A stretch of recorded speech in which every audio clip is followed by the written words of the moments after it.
So I wanted to talk to you about this cloning and the rewilding of the mammoths and all of that stuff. I'm going to Colossal tomorrow to learn a little bit more about it myself. Explain Colossal. Yeah, so Colossal Biosciences is this, if you ask me, incredible company, and they are, by their own declaration, a de-extinction company. So it's this guy, Ben Lamb, and he's got George Church, who's a world-leading cellular scientist. I don't know the specifics, of de-extinction and cloning and CRISPR and so on and so forth.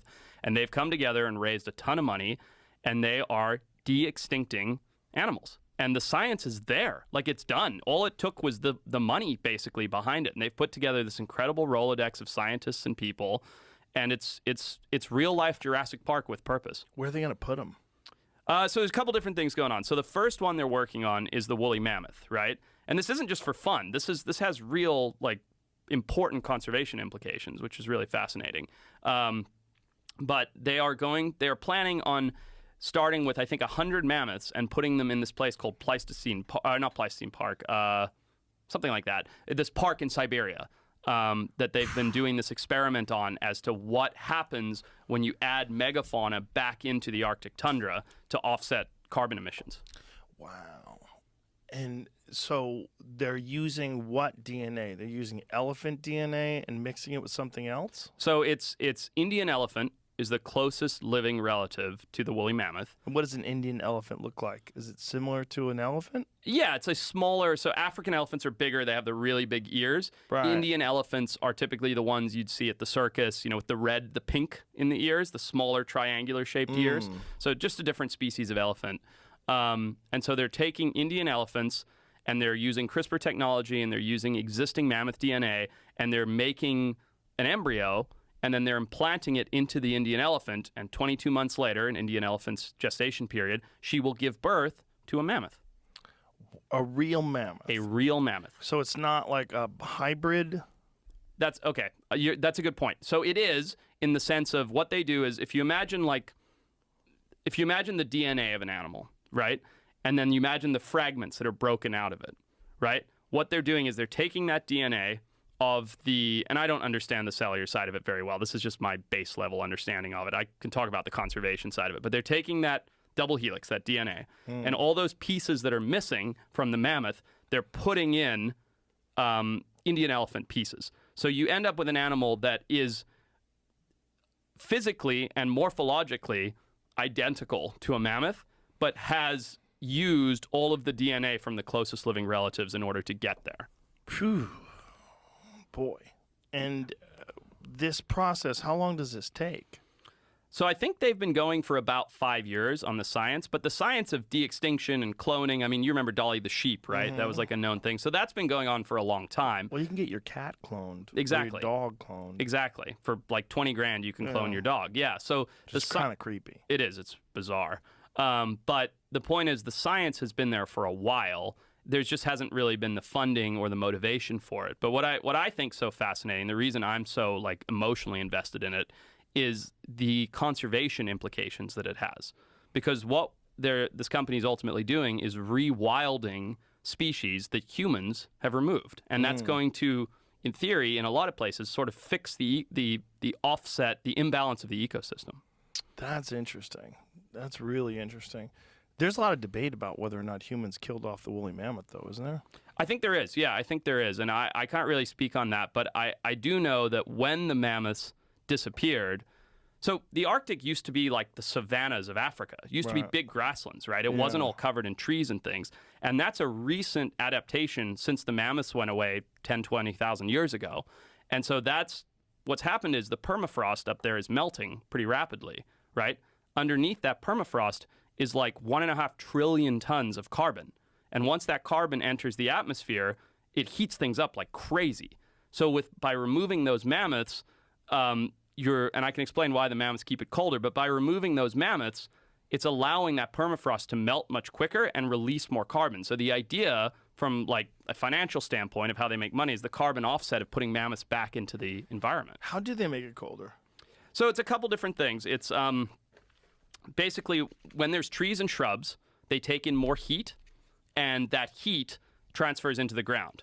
So in this Pleistocene Park, this park that they've been doing this experiment in Siberia for a while, they've put in a couple hundred animals that aren't mammoths, right? They've put in ox and reindeer and things like that, and they're knocking trees over with the tractors. And once they knock trees over and they simulate a mammoth knocking the trees and shrubs over, the fleet grazers are able to keep the vegetation from regrowing. So when the vegetation doesn't regrow, you get all this grassland, and the grassland has snowpack. The snowpack gets stomped, so there's no insulation. It reflects more light. It's like 3 or 4 different processes that make the ground, I think on average, it's like 8 degrees colder. So it keeps things more frozen. So once we removed all the megafauna from the Arctic through hunting or maybe other means, regardless, once they were removed, the Arctic got warmer. The Siberia and Alaska got warmer, and so slowly we're getting more and more carbon emissions from up there. But by putting these animals back, and I just love the idea of going up to the Arctic and it looking like the African savanna, right, with all of these incredible animals. But by putting these animals back, it in theory will make the Arctic colder, slow down the melting of the permafrost, which will in turn trap the carbon for longer in the ground. So they're going to start with the woolly mammoth. Yeah. And what other animals are they thinking about doing this to? So what I know of right now is the woolly mammoth and the thylacine, which is another reason I'm so excited. So they are going to bring back the thylacine. Yeah. And how are they going to do that? So there's, it used to be the quoll, but now it's an animal called a dunnart that's the closest living relative. And so, thylacines were around pretty recently, right? I mean, we're just looking at video of one. Yeah. So they have really good DNA from the thylacine, and then they're going to use the existing DNA from a dunnart, which is a very small marsupial, put them together, remake the thylacine. The only problem is, my understanding is, they cannot use the dunnart for surrogacy because the dunnarts are like this big. So they have to do an artificial womb and all of that. But yeah, I think the technology is there. Artificial womb? Yeah. This sounds like a fucking horror movie. Isn't it crazy we're living in this time? Yeah, it sounds like a horror movie. But it's so insane. Like, even 3 years ago, if you're like, hey, we're bringing animals back, we're going to put mammoths back in the Arctic, you're like, shut up. Like, go put on your tinfoil hat. Like, it's happening. It's when so are they crazy. projecting the first woolly mammoth will be launched? 2024. What? Yeah. Next year? Next year. End of next year. Oh, my God. Yeah. And they're going to bring it to Siberia. And put it in this Pleistocene Park where there are all these other animals, and they're going to see how it does. Like, how does it behave? How does it interact with the environment? Does it replace the tractors in the sense of cooling down this little park area? Yeah. It'll be fascinating. Are they going to do saber-toothed tigers? I hope so. No, I don't know. Shit, I don't know. That would be incredible. What a wild animal those must have been to look at. Saber-tooths? Giant teeth. Yeah. Like literally hang out of their mouth. And apparently are so sensitive that they could find jugulars. Like with those teeth? Yeah. They could feel the pulsating jugular with their teeth. Just because of the nerve endings in it? I didn't know that. Yeah. That's amazing. Homotherium, right? That's what that genus was called? I don't know. Yeah. And that stuff, like, that's the fun Jurassic Park side of it, right? Like, would I like to see a saber-toothed cat? Yes. Who wouldn't? Yeah. But the idea that, like, hey, 10 years from now, there's going to be several thousand thylacine back in Tasmania. Facial tumor disease is going to go away. The overabundance of prey is going to disappear. Facial tumor disease? Facial tumor disease is a thing that a lot of the animals, and particularly the Tasmanian devils, have in Tasmania. It's herpes on the face. But it comes from an overabundance of prey because the alpha predator, the thylacine, has been knocked out. So if you go drive down a road, look at it, poor bastards.